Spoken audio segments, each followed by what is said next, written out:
Hi hello सगळ्यांना, कसे आहात सगळे? मजेत ना? मी पण मजेत. तर स्वामींच्या कृपेने माझी तब्येत अगदी आता एकदम ठणठणीत बरी झाली मी. तर हा एक कोण आहे ना फ्रीजमध्ये होता, बरेच दिवसापासून पडला होता, फ्रीज साफ करत होते ना, सापडला. तर सगळं काम बाजूला ठेवलं, म्हटलं कोण आता अर्धाच आहे आणि फेकून कसं द्यायचं ना, नाही का? म्हणून म्हटलं चला की त्याची ना हातावर मेहंदी काढून जुनी आठवण ताजी करूया. तर जुनी आठवण अशी ना, ही अशी मेहंदी काढली आणि आजीची खूप आठवण आली.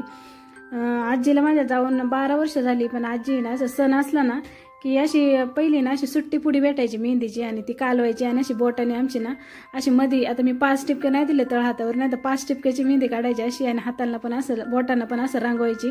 प्रत्येक सणाला हीच मेहंदी असायची आणि आईला तर आमच्या वेळ पण नसायचं, जेवढं काम असायचं एवढं दमायची ना. तर हे काम आजीकडे असायचं आमच्या, की सण आला की आमच्या दोघी बहिणीच्या हातावर आजी अशी मेहंदी काढायची. तर ती आठवण खूप आज म्हणजे प्रखरपणे ताजी झाली. तर त्याच्यानंतर आहे ना दुपारी माझं एक पार्सल आलं होतं. आता साहेब मला म्हणणारच आहे की तू आजारातून थोडीशी बरी झाली की तुझे पार्सल सुरू झाले. आता पार्सलवाल्याला सुद्धा आहे ना माझं घर माहिती झाले बरं का, की ते डायरेक्ट नाही का असं फोन नाही करत कुठं राहता कुठं यायचं, ते डायरेक्ट माझ्या बिल्डिंगच्या खाली येतात आणि मला फोन करतात, मॅडम तुमचं पार्सल घेऊन जा. तर आमचे साहेब मला चिडवत असतात की आता पार्सलवाल्याला सुद्धा तुझा पत्ता पाठ झालाय, एवढे पार्सल मागवती तू. तर मी म्हणत असते गप्प बसा, काय पण म्हणता तुम्ही. तर पार्सलवाला नेहमी नाही, बऱ्याचदा एकच असतो, कारण एरिया त्याला माहीत असतो ना, त्याच्यामुळं की माहिती होतात ना घरं, त्याच्यामुळे एकच असतो एरिया वाईज इकडे तरी, नाही का? बऱ्याच दिवसापासून तो एकच आहे, त्याच्यामुळं आता नेहमीच काही ना काही मी ना पाहत असते ऑनलाईन. आणि आता मला कुठं जाता येत नाही आणि काही गोष्टी अशा असतात की ज्या नाही का आपल्याला घरात लागत असतात. आणि आता माझे हाताचं ऑपरेशन झाल्यामुळे आता मला स्वतःला गाडी चालवता येत नाही. आता अजून 1 महिनाभर तरी जाईल मला, कारण एवढं वजन मी पेलू शकेल की नाही मला माहीत नाही. ट्राय करायला पाहिजे एखाद्या दिवशी, पण काही केलं नाही मी अजून. आता ऑपरेशनला जवळजवळ 1.5 महिना झालाय. पण तर बघा, हे ना चिमटे अडकवण्यासाठी नाही का, काही पण अडकवण्यासाठी हे मागवलं होतं मी. तर मी लगेचच नाही का ते खोललं आणि लगेचच लावून बघितलं, तर छान वाटत होतं, कारण तिचं स्पेस रिकामा होता ना, मग त्याचा काहीतरी यूज करायचा म्हणून ती आयडिया मी लावली. तर त्याच्यानंतर ही ना मसूरची डाळ आणि तुरीची डाळ नाही खाता आम्ही, मुगाची डाळ आहे ना, दोन्ही डाळी भिजू घातल्या. आता तुम्ही म्हणत असाल की आता त्या 2 डाळी एकत्र भिजवल्यात, आता हिचं चाललंय तरी काय. तसं तुम्हाला थंबनेल पाहून कळलंच असेल की आता ही डाळ वाटीची तयारी चालू आहे. काय झालं ना, आयुषला म्हणजे आमच्या इथं पूजा होती शेजारी, सगळ्यांनाच आमंत्रण होतं. पण काय होतं ना, आता मला आहे ना ड्रेसही घालता येत नाही आणि साडी नेसता येत नाही, त्याच्यामुळे असा प्रॉब्लेम झाला. आणि पूजा वगैरे काही फंक्शन असेल ना, तर आपलं महाराष्ट्रीयन पेहराव म्हणजे साडी असतं आणि ते घालूनच बरं वाटतं असं काही पूजेला वगैरे जायला. त्याच्यामुळे मी काय जाणार नव्हते. आयुषला म्हणत होती एकटाच जा. तर ही डाळ बाटी बनवायची वेगळी पद्धत पाहिली, खरं तर यूट्यूबलाच पाहिली होती मी. तर हे ना गव्हाचं पीठ घेतलं, आता दोघांना पुरतील ना एवढ्या बाटी बनवणार आहे मी या. तर याच्यासाठी 2 असं खरं तर व्हिडिओ काढायचे विसरले मी, वाटीचं मेजरमेंट तुम्हाला दाखवायचं. पण नेक्स्ट टाईमला बनवलं ना मी तुम्हाला नक्की मेजरमेंट दाखवेल. तर गव्हाचं पीठ आणि फक्त रवाच घेतलाय, बारीक रवा आहे. थोडासा प्लेटमध्ये तुम्ही पाहिला असेल तो मिक्स केला, त्यात मीठ टाकलं आणि थोडासा ओवा टाकला. थोडासा नाही, थोडा जास्त टाकला, कारण ओवा आहे ना तो खाताना दाताखाली आला ना खूप छान वाटतं. आणि त्याच्यानंतर आहे ना असं मोहन करून, जसं आपण शंकरपाळीला तूप तेल घालतो ना, तसं हे तेल मी मोहन करून घातले. आणि ते गरम होतं ना, म्हणून मी ना असं हाताने न करता असं चमच्याने कालून घेतलं, कारण ते खूप कडकडीत उकळतं तेल टाकलं होतं ना त्याच्यामुळं. तर थोडंसं गार झाल्यानंतर नाही का, आता मी कालवत होते ना तरी पण आहे ना ते एवढं असं गरम गरम लागत होतं ना. पण म्हटलं मग आता कालवणार तर कधी ना, साहेब आल्यानंतर त्यांना भूक लागती आणि आल्यावर काहीतरी मग नाश्ता म्हणून संध्याकाळचा हा बेत होता माझा, डाळ बाटी करायचा. म्हटलं चला पूजेला तर काय आपण जाणार नाही, निदान घरच्या घरी काहीतरी वेगळा बेत बनवूया. तर खरं सांगू का, ही डाळ बाटी काय प्रकार आहे ना, हा मला काहीच माहीत नव्हतं. पण आमच्या समोरच्या मीरात आहेत ना, पॉली हाऊसमध्ये राहतात त्यांच्या इकडे ना बनवला जातो हा पदार्थ. बऱ्याचदा त्यांच्या मुलांचे बड्डे वगैरे असले ना की सगळ्यांना नाही बरं का, त्यांच्या आतली फॅमिली आणि फक्त मला आमंत्रण असतं त्यांचं. त्यामुळे मग मी गेले ना की डाळ बाटी मी विचारतच असते, फोन आलं का आज पण डाळ बाटी आहे का, कारण मला तो पदार्थ पहिल्यांदा मी त्यांच्या घरी खाल्ला डाळ बाटी आणि मला एवढा आवडला ना. तर मी त्यांना म्हणायचे की मला प्रत्येक वेळेस तुम्ही बनवली ना की मला न चुकता मला डब्बा द्यायचा जा, तसं इतर वेळेस पण बनवतात त्या. तर त्या म्हटल्या हो. नंतर मी म्हटलं किती दिवस आपण त्यांना सांगायचं ना की एक दिवस आपण शिकूनच घ्यावं नाही का, आपणच आपल्याला पाहिजे तेव्हा आपण खाऊ शकतो. तर काही एवढी अवघड नाही आहे. बघा, गव्हाचं पीठ आणि बेसन पीठ पण घेतात आणि रवा पण घेतात. पण ह्या वेळेस आहे ना, हा व्हिडिओ मी यूट्यूबला पाहिला होता की फक्त गव्हाचं पीठ आणि रवा घेतला, हे 2च वस्तू वापरून आहे ना डाळ बाटी करू शकतो. तर त्या डाळी ना मी भिजायला याच्यासाठी ठेवल्या, की असं काही ऑप्शनल नाही, तुम्ही ज्या डाळी खाता त्या 2 किंवा 3 डाळी मिक्स करू शकता, किंवा मग एकच कोणती वरणाची जे वरण तुम्ही रोज बनवता ना त्याची डाळ जरी वापरली तरी चालेल. माझ्याकडे ना मसूरची डाळ शिल्लक होती घरात, आणि कसं मसूरची डाळ जास्त पौष्टिक असते ना, त्याच्यामुळे त्या निमित्ताने खाल्ली जाईल ना म्हणून मी त्या 2 मिक्स केलं, मुगाची डाळ आणि मसूरची डाळ. तर ती चांगली भिजली होती, पण म्हटलं चला आता पीठ मळून घेऊया. आणि कुकर आहे ना लावायचा होता मला डाळीचा, कारण भिजून घेतलं ना डाळी जास्त गॅस पण लागत नाही आणि पटकन वेळ पण वाचतो आणि शिजून पण होतं. त्यामुळे ही ट्रिक वापरून आहे ना मी करत असते.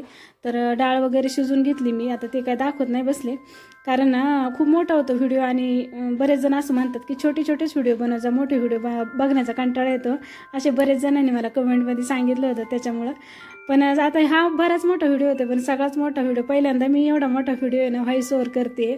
तर मस्त तेल टाकले मी, जिरी मोहरीची फोडणी दिली, त्याच्यानंतर एक कांदा चिरून घेतला होता बारीक, तो कांदा टाकला. त्याच्यानंतर ना नेमके मी असंच होतं माझ्याकडून, कधी कधी ना विसरते काही गोष्टी करायच्या, तर आलं लसूण पेस्ट करायची विसरले होते. मग घरात होती फ्रीजमध्ये ना जी रेडीमेड आणलेली, मग तीच टाकली. आणि ते पेस्टचं काय होतं माहिती का, इतकी तडतड अशी त्याला टाकली ना, काय होतं काय माहिती, इतकी तडतड अंगावर उडती ना, मला तर भीतीच वाटते ती रेडीमेड पेस्ट टाकली ना अंगावर उडण्याची. तर त्याच्यानंतर एक टोमॅटो पण कापून घेतलं, कारण आता डाळ वाटीसोबत जे वरण बनवतं ना ते असंच बनवलं जातं. आता त्यांना मी मीराताईंना पूर्ण रेसिपी विचारूनच घेतली, कारण म्हटलं चला आता आपल्याला बनवायची, त्यामुळे त्यांनी मला जशी रेसिपी सांगितली ना तशीच मी आता तुमच्याशी शेअर करते.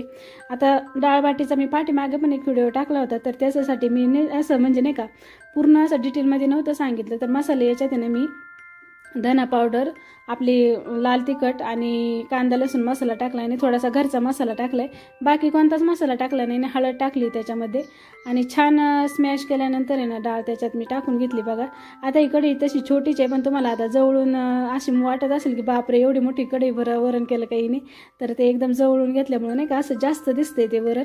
तर थोडीशी जास्त झाली बरं का, डाळीचा काही अंदाज आला नाही, कदाचित मी आहे ना बरेच दिवस स्वयंपाक केला नाही त्याच्यामुळे स्वयंपाक विसरले का काय असं वाटायला लागले. कारण आहे ना मी जेव्हापासून स्वयंपाक बनवायला लागले ना माझ्याकडून नाही ना भाज्या खारट तरी होतात, नाही तर आळणी तरी होतात. आमचे साहेब म्हणतात जा माहेरी जाऊन राहून ये, परत एकदा स्वयंपाक शिकून ये, खारट तरी करते नाही तर आळणी तरी करते. त्यामुळे मी आज आहे ना बेतानेच मीठ टाकलं वरणाला, म्हटलं नको नाही का खारट नाही तर आळणी नको व्हायला. परत साहेब मला टोमणा मारतील की विसरली आता स्वयंपाक महिनाभराच्या दुखण्यानंतर. तर बघा फायनली मस्त मी त्याला हलवून घेतलं, मीठ टाकलं चवीपुरतं, आणि त्याच्यानंतर मस्त अशी कोथिंबीर टाकली, आणि किती छान दिसते वरणाचं, एकदम छान दिसायला लागले, नवरी नटवल्यासारखं, हो की नाही.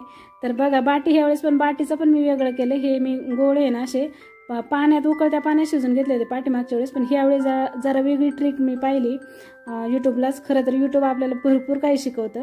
तर हे छान आहे ना असं चमचा किंवा मग आपलं नाही का टोकदार काहीतरी टूथपिक वगैरे असं काही असेल ना, तर ते घालून असं पाहायचं शिजले आहेत की नाही, वाफळलेत की नाही ते गोळे. तर ते वाफळल्यानंतर आहे ना मी असे एकाचे 4 किंवा 5 असे तुकडे करून घेतले, आणि छान अशी बाटी तळून घेतली. खरं तर ही आहे ना बिना वरणाचीच मला खूप आवडते. तळता मी आहे ना 2-3 खाऊन पण पाहिल्या, खूप छान आणि खूप टेस्टी लागत होत्या. साहेब आणि आम्ही दोघंच होतो जेवणासाठी, मस्त दोघांसाठी ताट बनवलं बघा. तर कसं वाटते ताट पाहायला, छान वाटते ना, तोंडाला पाणी सुटले की नाही ते पण सांगा. आता तुम्ही म्हणत असाल ही तर म्हणते माझं ऑपरेशन झालं, हात दुखतंय, तर मग हे पापड केले कुणी. तर खरं सगळ्यांकडे अशी एकतरी मैत्रीण असावी की अशी काहीतरी मदत करू शकेल. तशा माझ्याकडे सगळ्याच प्रकारच्या मैत्रिणी आहेत. त्यातली ही एक मैत्रीण आहे ह्या समोरच्या मीराताईचे, जे मागाशी मी तुम्हाला सांगितलं डाळबाटी मी त्यांच्याकडून शिकले त्या. तर त्या मला भेटायला आल्या होत्या, आणि मी त्यांचं याचं पीठ आहे ना मी त्यांचं आणि माझं सोबतच दळलं होतं पापडाचं. तर त्या मला विचारत होत्या पापड केले का ताई तुम्ही. तर मी म्हटलं नाही अहो कशाचं काय राहिलंच, आता जाऊ दे पीठ खराबच होऊन जाईल बहुतेक. तर त्या लगेचच माझ्याकडून पिठाचा डबा मागून घेतला आणि घेऊन गेल्या. मला म्हटलं कुठं खराब होऊन देतात, त्या मी करते. आणि खरंच अशी मैत्रीण प्रत्येकाच्या आयुष्यात पाहिजे की वेळेला संकटाच्या वेळी अशी मदत केली पाहिजे, आणि करणारी पण पाहिजे. तर बघा सगळे नाही पापड झाले जसे होते ना तसे त्या मला आणून देतात. तर मी असे एकसारखे आणि एवढे छान पातळ लाटलेत ना मस्त, तर एकसारखे मी भरून ठेवले डब्यात. आणि हा मॅटचा व्हिडिओ टाकायचा म्हणजे काढायचाच राहिला कटिंग करून टाकतानाचा. तर इथं पायरीजवळ आहे ना थोडंसं राहिलंय जरा, म्हणजे कटिंग चुकली माझ्याकडून. तर ही ग्रीन मॅट खूप दिवसापासून टाकायची चालली होती अशी दरवाजासमोर, कारण त्याने ना खूप छान वाटतं पायाला, एकदम असं सॉफ्ट वाटतं, आणि एकदम दरवाजासमोर ग्रीन. तसं तर मी म्हणजे नाही का झाडं विडी आहे असं म्हटलं ना तरी चालेल. बघा मनी प्लांट आहे ना आता पर घरात घुसायला आलाय, तरी साहेब म्हणतात आता त्याला घरातच घे, एक दिवस दरवाजा उघडाच ठेव आता रात्रंदिवस, आणि त्याला घरातच घे असं चिडवत असतात. मला म्हणतात की तुझं जर म्हणजे नाही का तुझ्या जर हातात असलं ना तर तुझं घर कमी आणि नर्सरी जास्त वाटेल. तर ते कोपऱ्यातलं झाड आहे ना ते कटिंग करून लावायचे. मला काय झालं काय माहिती, मी इथं नव्हते ना, पोरांनी पाणी घातलं नाही वाटतं, त्यामुळे ते असं बारीक 2-3च पानावर असं सुकलंय.